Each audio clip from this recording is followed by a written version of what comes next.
Guys, for today's video, ang pag-uusapan natin ay si CIMB Revi Credit. Meron kasi nag-message sa akin na viewer sa aking Facebook page. Nagtatanong siya kung legit daw ba itong CIMB Revi Credit. Okay, meron na rin akong na-experience na tanong na ganito before pero hindi ko na lang nagawa ng video. So, sabi ko, pangalawang beses ko na ito nakatanggap ng ganitong inquiry. Siguro dapat gawang ko na ng content para maging aware ang lahat ng mga tao. Nagtatanong siya kung scam ba to or totoo. Well, unang tingin ko pa lang, nakita ko kagad na na-scam yung viewer.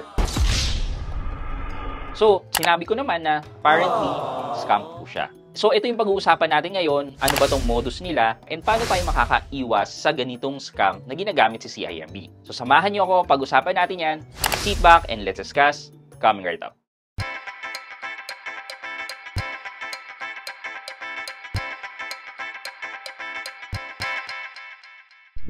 Hi guys, this is Pat and you're in Pat Quintos Review TV. So if you're new to my channel, I do reviews about personal finance na meron akong experience or meron na akong knowledge na ginawan ko na yan ng videos and playlist na makikita nyo dito sa taas. At kung bago kayo dito sa channel ko, you may want to consider subscribing to my channel. Okay guys, so first and foremost, magbigay muna tayo ng quick background about CIMB Revi Credit. Ano ba to CIMB Revi Credit na to? Well, si CIMB ay isang bank and meron siyang product na tinatawag na Revi Credit. Kung familiar kayo kay GCash, meron tayong tinatawag na G-Credit wherein binibigyan tayo ng credit line tapos pwede natin ipambayad through QR or pang bills payment tapos babayaran lang din natin yung ating G-Credit using our GCash account. Ang nagpa-finance ng G-Credit ay si CIMB. Dahil dyan, meron din siyang separate na product na tinatawag na Revi Credit.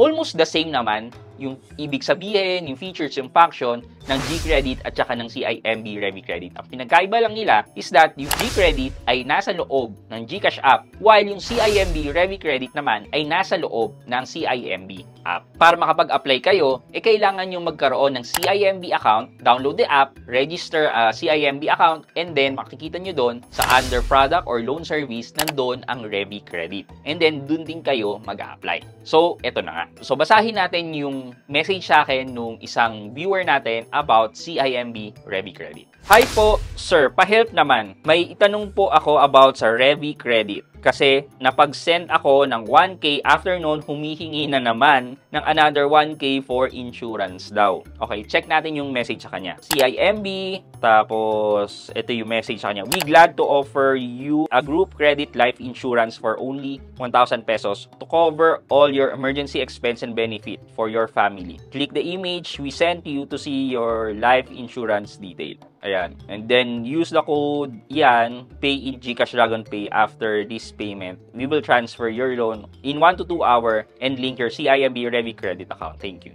Let's check tong message na to. Parang may mali sa grammar. We glad to offer you. Diba? We are glad to offer you. Tapos, sabi niya dito, this is a group credit life insurance to cover all your emergency expenses daw. So, wrong spelling pa. Diba dapat SES to? So, tapos, pinapabayaran using Dragon Pay sa GCash using that code. Kung titingnan naman natin, parang wow, Dragon Pay ang pagbabayad. So, ano to? Medyo legit naman na pay bills yung gagamitin natin. Pero hindi. Ibig sabihin lang nito, meron nag-generate ng Dragon Pay at parang nagka-cash in ka using Dragon Pay with this code. Diba? Kunyari, i-credit to cash tayo, diba? Ginagamit natin dito is the Dragon Pay. Nag-generate tayo ng reference code tapos basically, yun yung ginagamit natin para makapag-cash in using G-Credit, diba? So, yeah. Yun ang ginagawa nilang modus. And also, kung titingnan natin, yun nga, wrong spelling. Tapos, pwede daw magamit yung life insurance. Eh, nakalagay naman dito is group credit life insurance pa. So, hindi talaga siya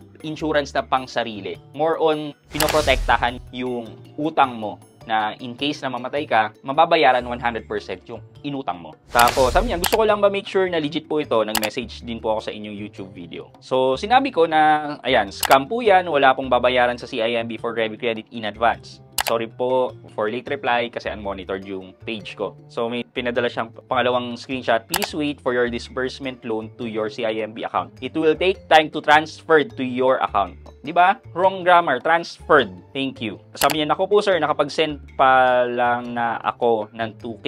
Okay, so hindi naman tayo lahat grammar Nazis para makita yung mga wrong spelling, wrong grammar dun sa sentence na yan.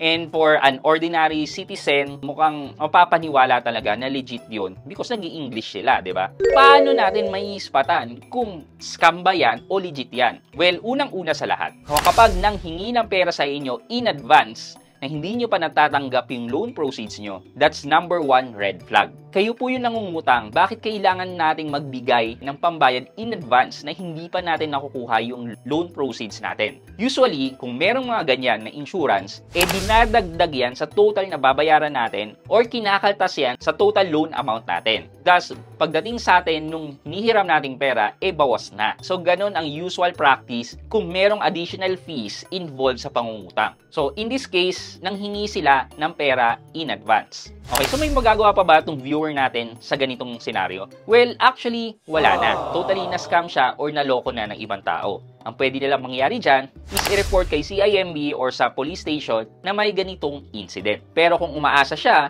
na maibabalik pa yung pera sa kanya, ay mukhang malabo na yan talaga. May mga instances naman talaga na kailangan mong magbayad muna bago ka makautang. Pero these are rare instances.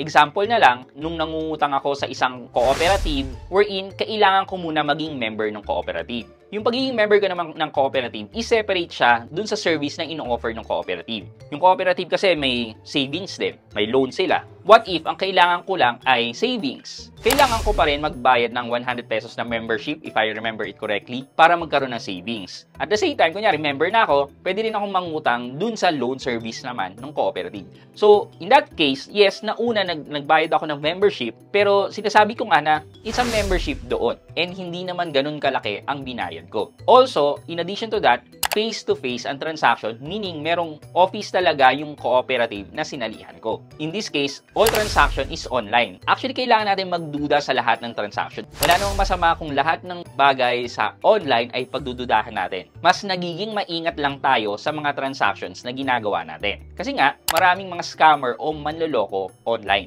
Second red flag pa na usual na nangyayari is that kapag pinapalipat na kayo sa Telegram or other messaging platform. Lalo na sa Telegram na pag sinama kayo sa isang chat group, tapos meron kayong mababasa na ibang member doon na, "Uy, natanggap ko na yung niloan ko, thank you," ganyan. Parang nagbabouch sila na legit yun, pero pinapaasa ka lang pala nila na totoo daw yung loan service na yon, well, sila rin naman pala yon. And dahil nakita mo yung mga review na naka-loan sila, na experience daw nila na ipadala na sa kanilang loan amount, well, may ienganyo ka nga naman talaga. So guys, ang red flag dito is kapag nilipat na kayo sa isang messaging app katulad ng Telegram, most probably ini-scam na kayo. Okay, going back to Revi Credit, since si CIMB ay isang bangko, usually ang mga bangko ay nanghihingi ng maraming documents para mabigyan kayo ng loan. So, nandyan yung ID nyo, magki-KYC kayo, proof of income nyo, usually COE, ITR, bank statement, maraming mga kailangan para lang makapag-loan kayo or makakuha kayo ng credit line with Revi Credit. So, in this case, mukhang wala yun, napaka-easy to get na kailangan mo lang magbayad daw para magkaroon ng credit line with Revi Credit. So, sinishare ko po to para maging aware kayong lahat sa mga modus na nangyayari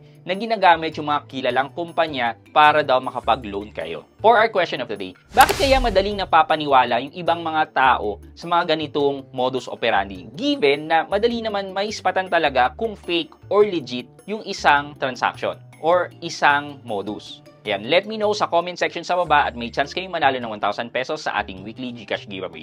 Yun lamang po for today's video, but before we end, mag-shoutout po muna tayo at shoutout kay at Raymond Pasco 1992. Sabi niya, shoutout Raymond Pasco. Thank you. At Raymond Pasco 1992, shoutout po sa inyo. Maraming salamat sa panonood at pagsuporta ng aking mga videos. Thank you so much. I hope you like this video. Leave a thumbs up, and if not, wala namang problema dyan, but continue to support me by subscribing to my channel by clicking the subscribe button and also the bell button sa tabi ng subscribe para makareceive kayo ng latest notification sa lahat ng upload ko. Again guys, this is Pat Quinto and you're in Pat Quinto's Review TV. Bye-bye!